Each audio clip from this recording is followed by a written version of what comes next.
corner of my eye, I see Rin turning on her heel and walking off without further ado. I feel like going to hide under some rock. I I wonder how long Rin will be gone, or if she will return at all. She does return eventually, apparently seemingly out of nowhere, and sitting back where she was next to my place. I'm back. She says it. She says it flatly, like my plunder never happened. I'd prefer to forget the whole matter as well. So I keep quiet. Time passes and stands still. The sun gleams from high above the main building. It hits me directly in the eyes, but I just squint instead of moving. In a bit, it becomes painful to keep my eyes open, but just a little. And my temples start aching. My head hurts. I think this day gave me a headache. Can you believe it? Are you hungry? How's that related to a headache? It's not. I'm asking because I am. Ellipses.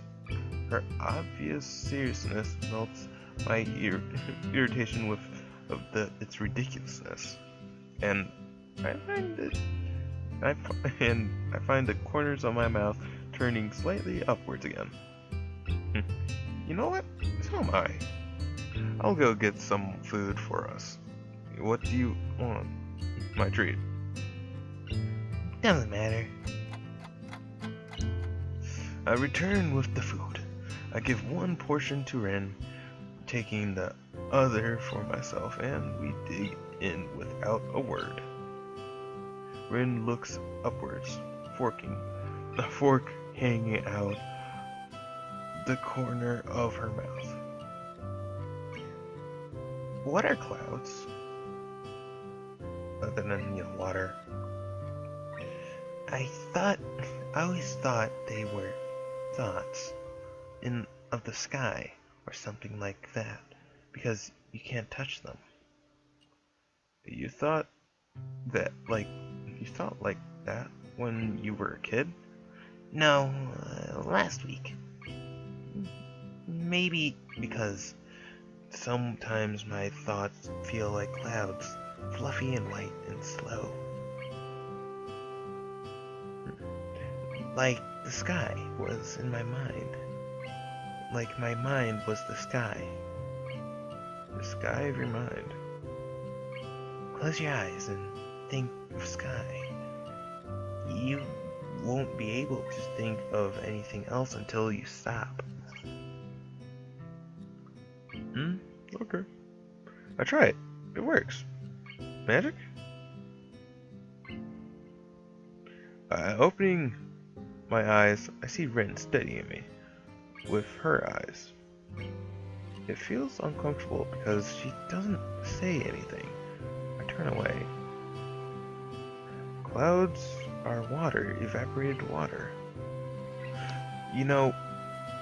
They say that almost all of the water in the world will, at some point in existence, be part of a cloud. Every drop of tears and blood and sweat that comes out of you, it will become a cloud. All the water inside your body too. It goes up there sometime after you die. It might take a while though. Your explanation's better than any of mine. Because it's true. That must be it. I carry on eating the food before it gets cold. The wall offers a bit of blessed shade, as the sun revolves around the dome of the sky. But the afternoon is already slowly making a way for the evening, so our lunch becomes more of a dinner. Or whatever. A dinner. A dunch. A dinner lunch. Or whatever the word is for an irregular meal like this. Despite what I decide to call it, it certainly hits the spot. I haven't eaten in a bit since forever. Ellipses. My appetite filled, I let out a satisfied sigh. Rin hasn't quite eaten all of hers, but seems to be done with her food as well. I lean back. Yeah, relaxing. Good festival, you know. Good buds. Buddy. I lean back, taking in the atmosphere. The crowd has thinned already, but the activities are still going. Everyone seems to be enjoying themselves. And why not? It's warm and a kind of perfect summer day. When it's hot, but not too hot for comfort. The sun will set soon. Time really has flown by. You've been sitting here for 6 hours. Yes we have. Do you want to do something else now? No, not really. Me neither. She adjusts her position and leans against the wall.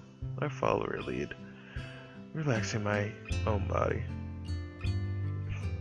For minutes at a time, on end, we sit there, without saying a word. I try to feel Rin's mood for her demeanor and attention for her muscles, the tiny expressions fleeting on her face. It's no use. She's unreadable, as always.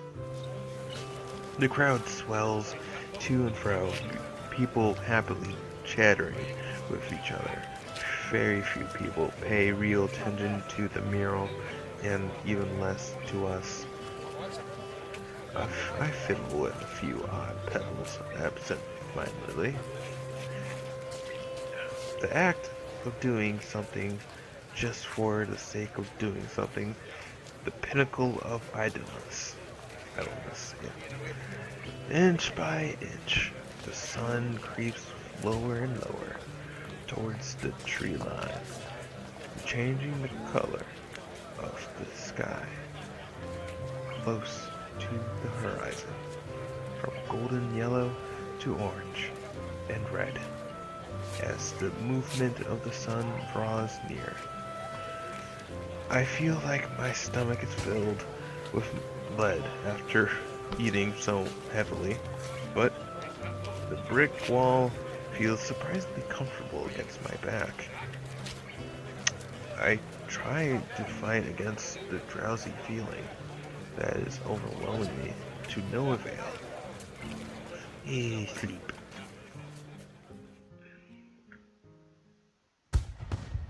What? I wake up with a start. A low booming reverberates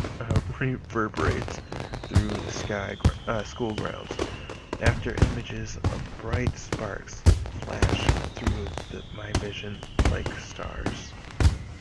Something rises towards the sky from the direction of the sports field. A tail of fire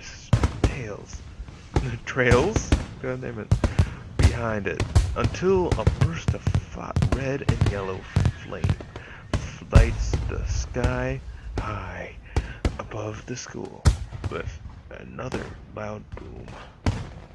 Fireworks! Yay! The sun flashes light against the canvas of the night sky. awakens me to realize that it's actually dark already. How long did I sleep? I feel groggy and I can't feel my right arm. As I attempt to flex it, I realize why. Rin is leaning heavily against my shoulder, almost falling on my lap. She's fast asleep, not even fazed by the fireworks. Her mouth is slightly open, her eyes are peacefully closed. A sleeping, childlike face of the innocent. I shake Rin gently with my free arm, trying to wake her up, but failing that, move her so that my other arm is liberated from its pinch. Rin's face twitches and her eyelids shut tighter, as if to resist against waking up. She gradually opens her eyes, but keeps them half closed, letting the light from the fireworks sneak just past her eyelashes, so that her green irises mirror the bright flashes of the explosions. Then looks up at me and frowns. Just a little while longer, okay? Rin's voice is drowsy and slow, leaving her almost unintelligible muttered words hanging lazily in the air. It seems like she is not entirely aware of the situation. Her head drops back on my shoulder as she leans against me with all her weight.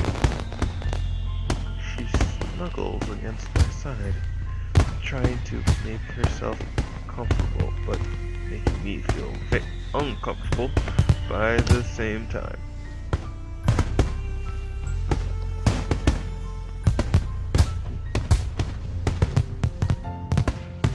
I become almost painfully aware of Rin's warm body. The deep, peaceful moment of her chest against my arm. Her breathing soon returning to the even rhythm. I can't help admiring her gift for sleeping, or the ease of mind of her to use everyone she has known for less than a week as a pillow. Rockets rise up to the sky, one at a time, breaking into flowers of red, green, and gold, accompanied by the oohs and ahs of the audience. I try to push Rin's disconcerting proximity out of my mind. For what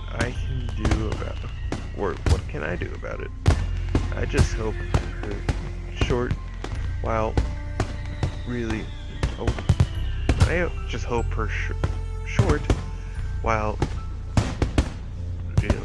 is that. For short while really is that. Okay. One by one, the glittery bursts are born and die in the blink of an eye, coloring the dark sky in a constantly changing abstract painting. I listen to the low booms of the explosions and Rin's quiet breathing, trying to clear my own head of the post-awakening disorientation. Thankfully, just a while longer really proves to be just a while, as Rin stirs from her slumber and wakes up again before the fireworks are over.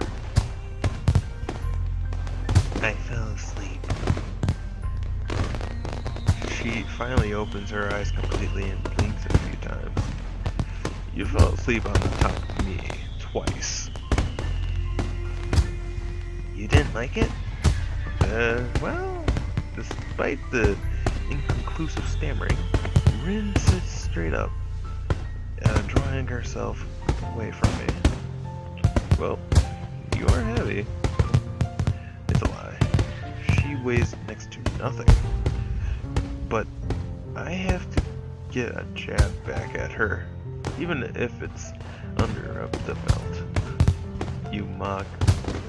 My mock protest fails to draw any reaction as Rin's attention draws upwards to the flashes of the fireworks. She seems hypnotized by the colorful play of explosions. A slight tingling sensation grows up and down my arm as blood starts to circulate again. It's unpleasant, but it helps me get rid of the dizzy feeling. More and more rockets rise up to the sky, the bright colors of their explosions reflecting from the clouds. Both of us stare at the fireworks fixedly, not there, through the canopy of the trees, enthralled by the show. We would get a vastly better view of the sky if we moved even a couple yards, but neither of us bothered to even suggest it. I really do like fireworks. Even though looking at them makes me feel kind of sad. I think it's like they want you to look at them so bad. They are loud and bright, but when everyone looks, they are already gone. It's like they were not even that real. They are real. You can tell. I can tell you that. All this is real, you know.